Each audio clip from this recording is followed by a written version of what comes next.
Tere kõigile, täname, et tulite siia. Paljudel asjaoludel ilmselt, aga loodetavasti on ka see esitlus huvitav, et täna on tegelikult tiihüppe jaoks suur päev. Üks paljudest. Tartus on pressibriefing, kus siis näidatakse, mida õpilasrakendusega teha saab ja samal ajal läheb ka õpilaste koolituslaivi kella 2. Võib-olla kui need täpselt ei olnud aru saadavad, mis need on, siis loodetavasti peale neid slaide on, et meil on 15 minti. Ma siis näitan teile, annan kiire ülevaate, mida tiihüppe teeb ja kus me oleme tänapäeval. Ma olen Märt Lume, haridustehnoloogia juht. Enne olen tegutsenud ka erasektoris ja üldse mu taust on selline tootejuhtimine ja arvutimängude disain, igast muud asjad ka kaugelt, aga viimasel ajal olen haridusteemadele keskendunud, kuna nendel on väga suur mõju tulevikule teatavasti. Me oleme inspireeritud oma presidendist. Ta on ütlenud palju häid sõnu, aga üks lause, mis meile meeldib, on see, et me õpime tehisintellekti mitte kõige rohkem, aga kõige targemalt kasutama.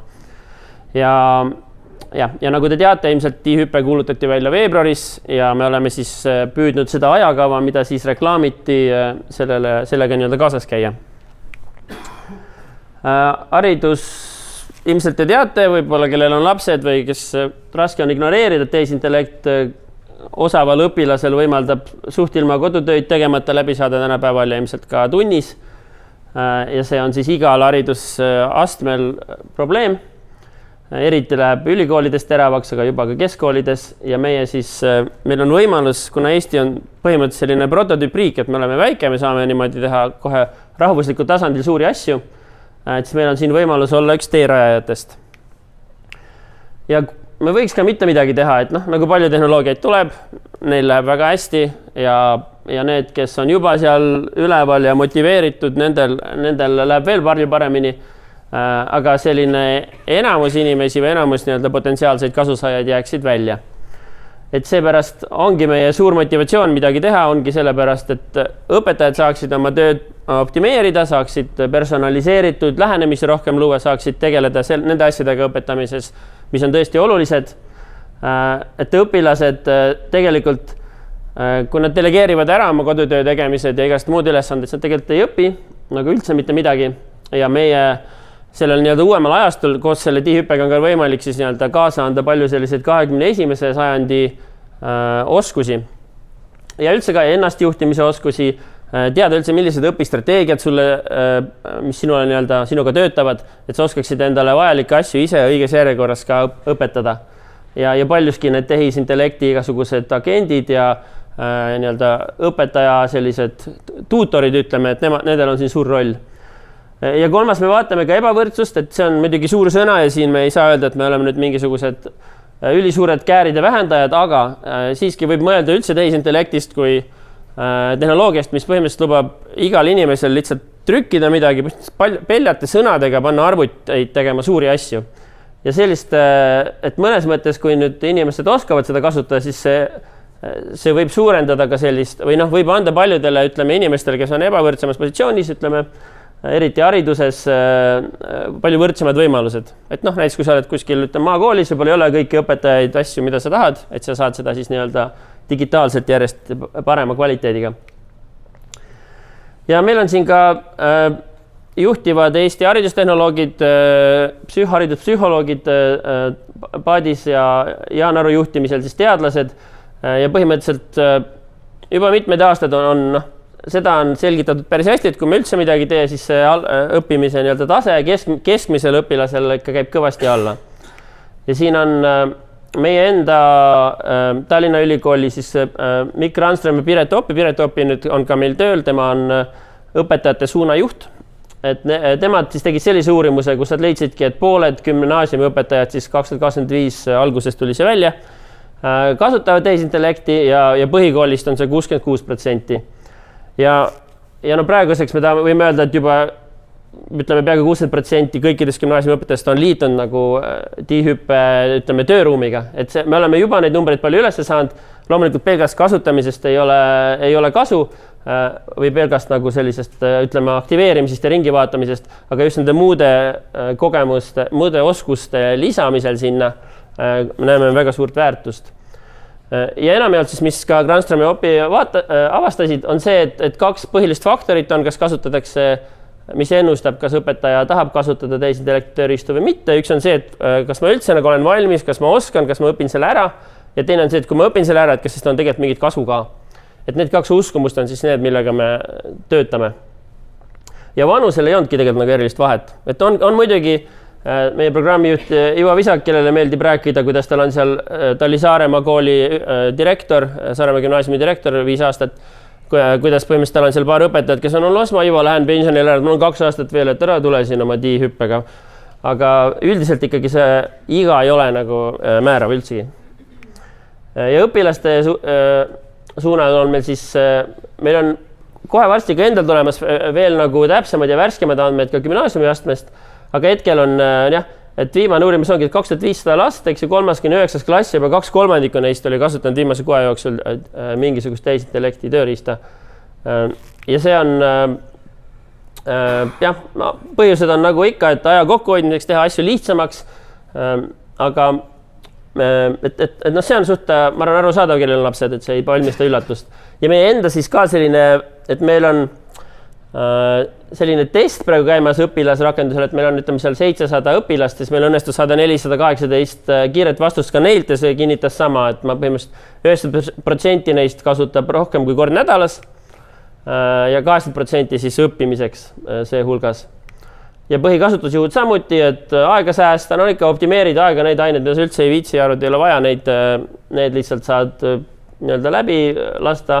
Ja ei maksa arvata, et sa nagu kuidagi suudad selle kinni püüda, sest kui sa vähegi oskad promptida, siis sa ütled ka, et pane, vaata, siin on mu eelmised 10 kirjutist, eks ju, tee sinna 3 viga ja mis iganes, et see ei ole üldse, ei ole põhimõtteliselt tuvastatav, kui sa vähegi oskad.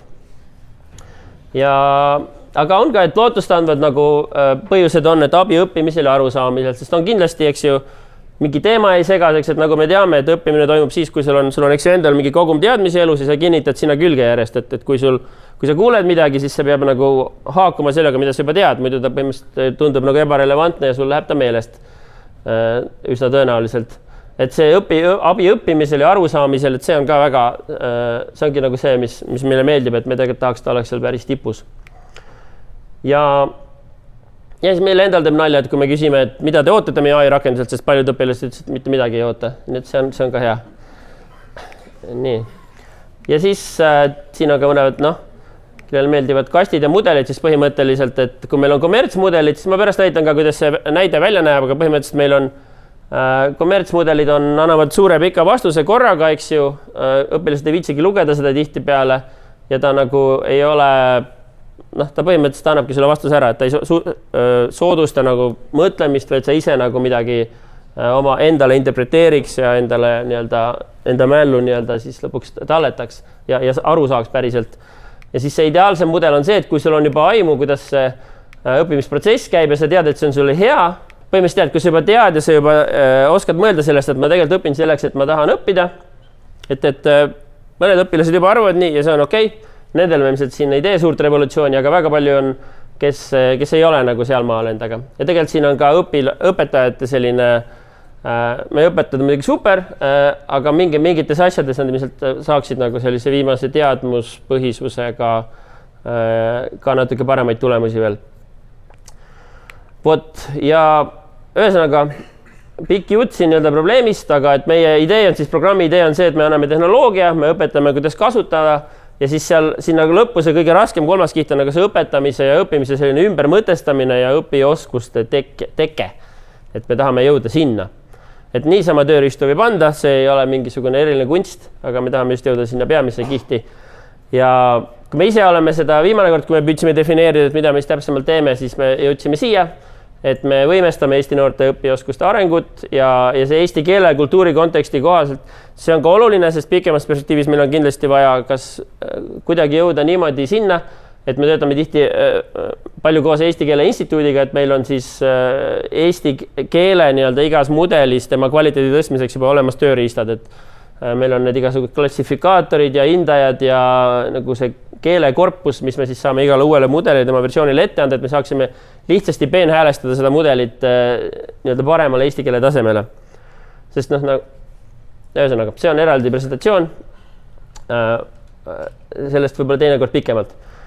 Siis lühidalt, kuidas me oleme struktureeritud, et me oleme rahastatud HTM-i poolt, aga mitte nagu nende all, et see ja erasektorilt ja rahastust me oleme saanud 2 miljonit siiamaani ja me tegelikult peaksime erasektorilt, me kaasame nagu raha juurde, mitte juurde, vaid me peame saama täpselt sama palju pluss 1 euro selleks, et me peaks iga asja peale, mis ületab, ma ei tea, kas on 30 000 või, korraldama hanke, mis väga pidurdab meid nagu alal, kus põhimõtteliselt ei tea, mis 6 kuu pärast toimub.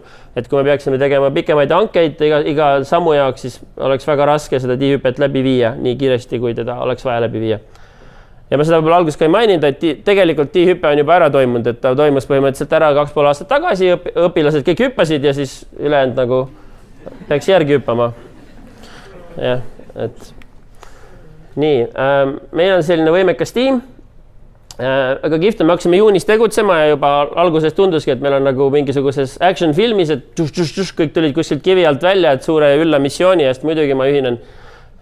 Ja tegutseme kiiresti, muidugi on väga palju teha ja tavaliselt, kui me oleme kuskil väliskohtumistel, siis nagu selline, isegi kui me valetame, et me eelarve on 4 milli või rohkem, et see alati küsitakse, et nii väikse rahaga üldse midagi suuta teha, et selles mõttes väga hea, Eesti jah.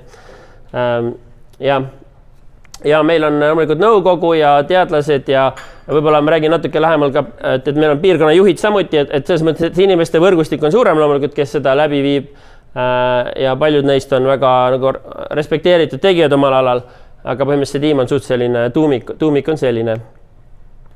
Nüüd, kui me räägime meie lähenemisest, et siin on põhimõtteliselt võrdne ligipääs tööriistadele, ehk siis me anname kõikidele litsentsid ja nii õpetajatele kui õpilastele. Õpilaste litsents, mõned mul saab aeg varsti otsa, ma natuke hakkan kiirustama. Et ühesõnaga õpetajad on juba saanud kätte augustis tööriistad ja õpilased saavad nüüd kas detsembri lõpus või jaanuari alguses sõltuvalt PGS-i seaduse muudatusest, mis tuleks ära teha. Et oleks siis selge, et digitööriistad kuuluvad sinna sama, kus raamatud ja kõik muud üldkasutatavad õppevahendid, et nende jaoks ei pea küsima vanemate luba põhimõtteliselt, et neid võib anda õpilastele.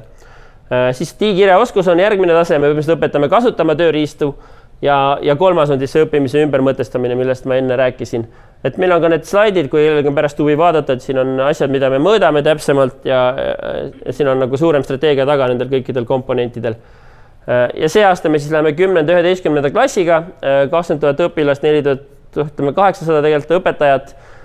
Järgmine aasta skaleerime uute kümnendikku ehk katame kogu keskkooli ja võtame ka kutsekoolid ja ilmselt ka põhikooli õpetajad. Ja siis meie pikem plaan ongi, et me integreerime haridussüsteemi, et tehisintellekt ei ole enam selline uus hämmastav tehnoloogia, vaid on juba igapäeva osa, õpetatakse õpetajaid seda kasutama. Igal koolil on oma põhimõtted, kuidas ta lubab, kuna meil on autonoomsed koolid, autonoomsed õpetajad, kuidas tema kasutus on ja nii edasi. Ja siin on täpsemalt ülevaade, kus me oleme nii õpetajate kui õpilastega, et ma siin natuke olen maininud, et ühesõnaga õpetajatel juba avapauk käis ära augusti lõpus ja meil toimuvad õpiringid siis üle kogu Eesti, meil on 9 piirkonna juhti, kes katavad siis ära kõik koolid, 158 keskkooli, mis on Eestis ja siis seal toimub nagu selline praktikate edasiandmine, et see on ainuke viis, mis tegelikult töötab, et autonoomses süsteemis anda oskusi edasi ja jagada õpetajatele vahel. Ja õpilaste avakoolitus siis täna on tegelikult, et see on YouTube'is on need kõik järelvaadatavad, et selles mõttes on väga kihvt, et seal on kursused, aga nad on väga lihtsasti nagu arusaadavad, lähenetavad ja lähevad ka praktiliseks, nad räägivad nii tehisintellekti, kuidas ta üldse töötab, kui ka nagu, kuidas seda kasutada oma õppimises või õpetamises. Ja meil hetkel käib testprogramm, kus me valmistame siis ette ka sellist tehnilist aspekti ja kuidas neid tulemusi mõõta ja ehitame neid raamistikke.